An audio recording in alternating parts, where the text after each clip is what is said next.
life right industries, the proud makers of bought follower polish. Are you tired of having 20,000 followers and 14 likes and still acting surprised? Introducing bought follower polish for creators who want big numbers with no community. With features like bot comment pack, likes on demand, engagement camouflage, hides the ratio, and brand deal delusion, makes you say they sleeping on me. So if you're buying followers instead of earning trust, call Get Your Life Right Industries. Get your life right, because brands can count.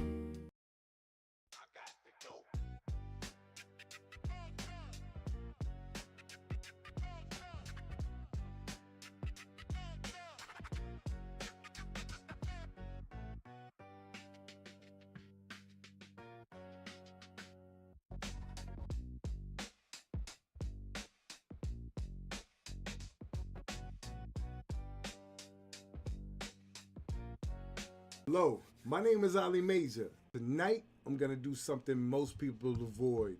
Explain the power bill in a way that actually makes sense. You've probably felt it.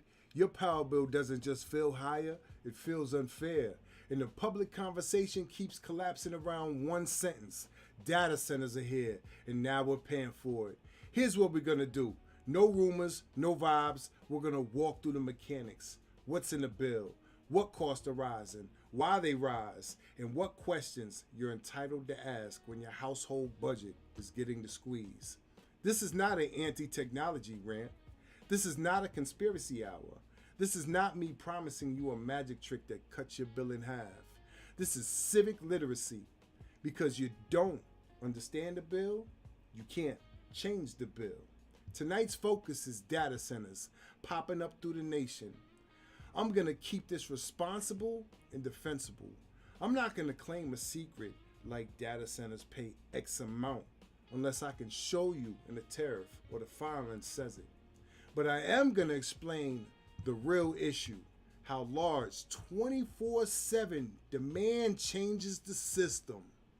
So let's get this started with segment 1, what's real? And let's start with the electric bill basics. If you're watching this, I want you to do 2 things. Keep a note on your phone. Screenshot the question list when I pull it up. If you've had a bill jump, drop the month and percentage in the chat. Now, let's start with the bill. Think of your electric bill, let's see, like 3 buckets. Bucket 1. In bucket 1, we're going to put the supply. That is the electricity itself, the market cost to secure power. Bucket 2 is the delivery. That's the wires, the poles, the substations, getting power to your home. Bucket 3, riders and adjustments. Those are the line items that recover a specific cost. If your bill jumps, it's usually because one or more of those buckets jumped. Now a few words people see and don't get. Kilowatt hours. Kilowatt hours is how much energy you used. Demand is how much power is needed at one time. Peak is the high stress moment on the grid. Capacity is paying to make sure enough power will be available not today, but for the future. Now hold that, because capacity is gonna matter. Now, what data centers change without the drama?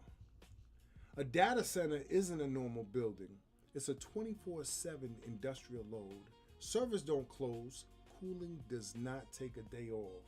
When a region adds a lot of data to the center, it can increase the amount of power the system must secure, increase transmission and distribution upgrades, and increase the cost of ensuring reliability, especially during those peak seasons. And here's the part people miss. Even if a company signs a contract for supply, the system still has to be built and maintained to serve the load. So the argument isn't, do data centers exist? The argument is, who pays for the upgrades? So, I want to talk about the cost shift. When residents say we're subsidizing data centers, they're usually pointing to three fears. One, infrastructure upgrades get socialized across rate players. Two, capacity costs rise as planners expect higher future demand. Three, special rate structures exist for large customers that the public can't easily see.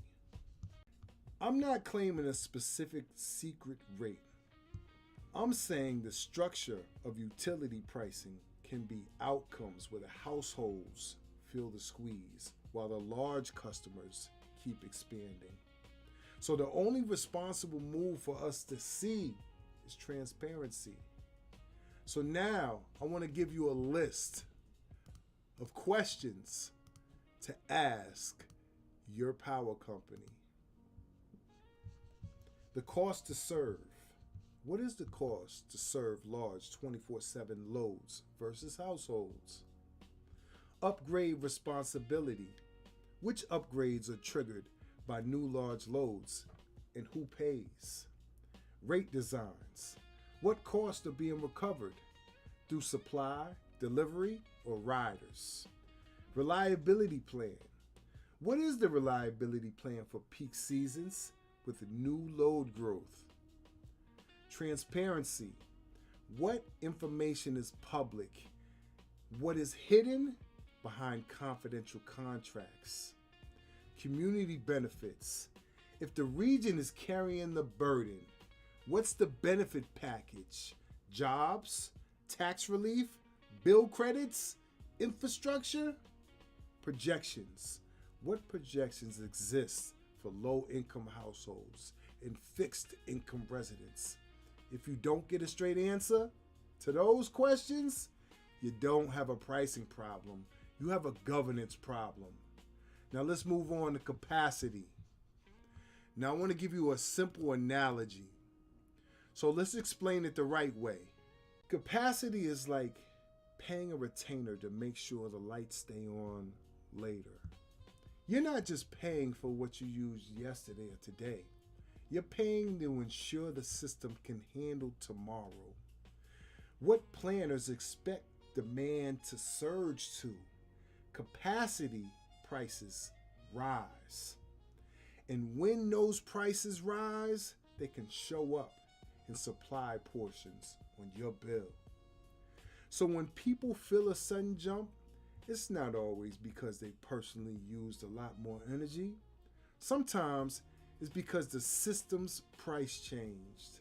So here's an action plan on what to do this week. Here's what I want you to do. Practical, not performative. Pull your last 12 months of bills and circle what changed. Supply versus delivery. Write down your service provider and your rate type. Show up where it counts. Public Service Commission comments, county zoning meetings, and utility hearings. Use the question list and demand written answers. Hold on one second. If new facilities are coming, demand community benefits tied to measurable outcomes. This is not about hating technology. This is about adult governance.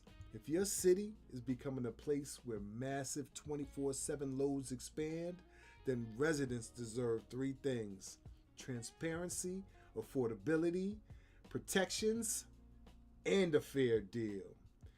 If you want me to, next time I'll go deeper. Tariffs, rate classes, and how to read filings like an investigator. Until then, don't argue in the comments. Organize your questions, document your bills, and demand your answers in writing. My name is Allee Major, and this is Say It With Your Chest. And we got a lot of things to talk about here. I need everybody to listen and speak up, please. It's time. Do you see what's going on? Let's do it. Sponsored by Get Your Life Right Industries, the proud makers of Tag Pack Pro. Are you tired of typing 47 hashtags like you're casting a spell? Introducing Tag Pack Pro, the hashtag starter kit for creators who refuse to accept reality. With features like instant viral, guaranteed to do absolutely nothing. Shadow ban insurance covers your feelings, not your analytics. And niche who, for when you post cooking, boxing, and conspiracy theories on the same page. So if you're out here relying on hashtags to carry your whole brand, call Get Your Life Right Industries today. Get your life right, because hashtags can't raise your content for you. My name is Allee Major. Welcome to Homag'e. Tonight we're honoring Kathleen Neal Cleaver. And I want to be clear about what you're about to hear. This is not a nice clip. It's not designed to be palatable. It's designed to be honest. Kathleen Neal Cleaver is speaking from inside of a time when violence wasn't theoretical. It was policy, practice, and permission. So the question for this episode is simple. What does it look like when a woman refuses to translate her reality into a language that makes the public comfortable? Before we roll the clip though, here's the frame. Fact 1, Kathleen Cleaver wasn't a background figure. She was a public voice and organizer in a high-pressure political moment. Fact 2, this kind of media appearance isn't strategic because the narrative is a battlefield.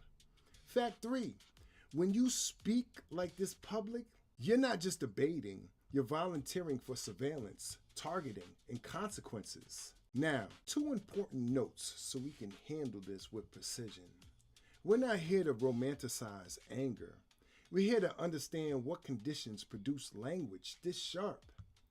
We're not dehumanizing as a vibe. We're analyzing this as a signal. When people say you must not be human, they're describing a pattern of behavior that violates the basic rule of moral society. When you watch this clip, listen for 3 things. Moral indictment, the refusal to soften, the strategic use of broadcast media. Aggressive violence. This is what people mostly think of. It's a question of defending ourselves and our people against the violence that's being waged upon us and has been waged upon us for the past 400 years. A war of aggression is going on against black people, not only on the level of guns, but on the level of housing, on the level of education, on the level of food. On every level of the society, there's aggression, there's hostility, suppression, and violence directed against black people. All right, first of all, this was the policy of Dr. Martin Luther King. He asked these people to move in their own self-interest. They refused. And secondly, what you're asking is something that's human, and I don't think it's possible for this establishment to react to a human problem in a human way. It's impossible. In terms of self-interest. You think it's that inhuman? It is. It's obviously that inhuman to me if you look at its history and what it's doing now. If that is human, then we're something else, so I have to assume that they're non-human. In terms of self-interest, it's a question of whose self-interest. There are masses and masses and masses of white people who would agree with you on that point. But these white people do not have any power, they do not have any say, they do not have any control. And the self-interests of the people who are in charge are not those of human beings. They're mainly based on money and power. You see, if these people would move in their self-interest, they wouldn't beat their own children in Chicago and crack their heads. If they moved in their self-interest, they wouldn't send their armed police onto their own college campuses where their own children are studying. They wouldn't do that. So in terms of their own people, they don't move in their own self-interest. So we can be assured that in terms of black people, they will not move in their self-interest. What is important is for black people to move in black people's self-interest and let them do whatever they want to do.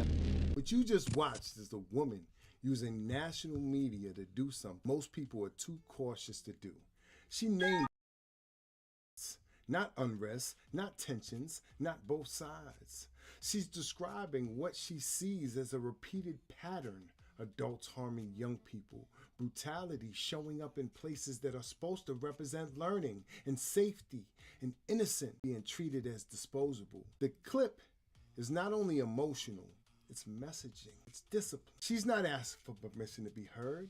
She's forcing the audience to sit with the accusation. She's attacking the moral legitimacy of the system, not just its policies. When she says you must not be human, she's not doing poetry.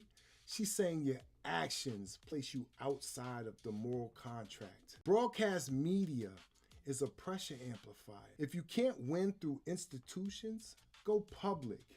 You make the contradiction visible. And here's the uncomfortable truth. Moments lose power when they spend all their energy trying to sound reasonable to people who are benefiting from the harm. Speaking like this in public costs you safety, reputation, employment options, legal exposure, and for women specifically, it costs you the acceptable woman role because the public has a script for women in politics.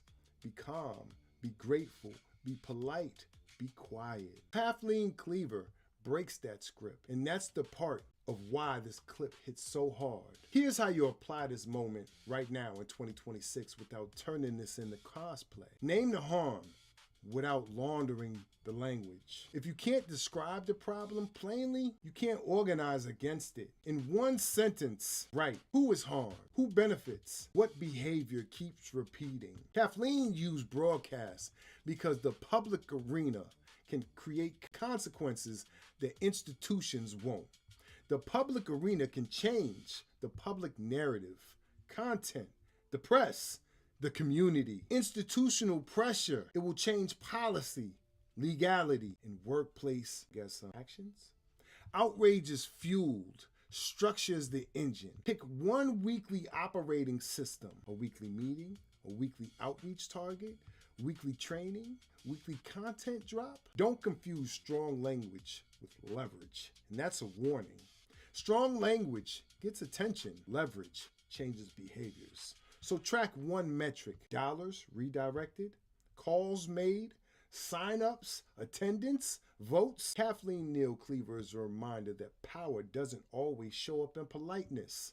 Sometimes power is the refusal to translate your reality into language that makes other people comfortable. If this episode gives you something useful, share it, save it with somebody who keeps asking, why are people so angry? Answer this: what's one harm you've been taught to describe softly that actually needs to be named plainly? And tell me who you want on the next homage. This is Allee Major. Flowers every time. Homage. Sponsored by Get Your Life Right Industries, the proud makers of the Trend Chaser. Are you tired of hopping on trends you don't even like just to get 300 views? Introducing the Trend Chaser Kit for creators. For creators who confuse motion with progress, with features like late to the trend, guaranteed to post after it's dead, forced reaction mode even when it's not funny, and our flagship product, the Brand Eraser, removes your personality completely. So if you're chasing trends instead of building a brand, call Get Your Life Right Industries. And get your life right, because trends don't equal growth.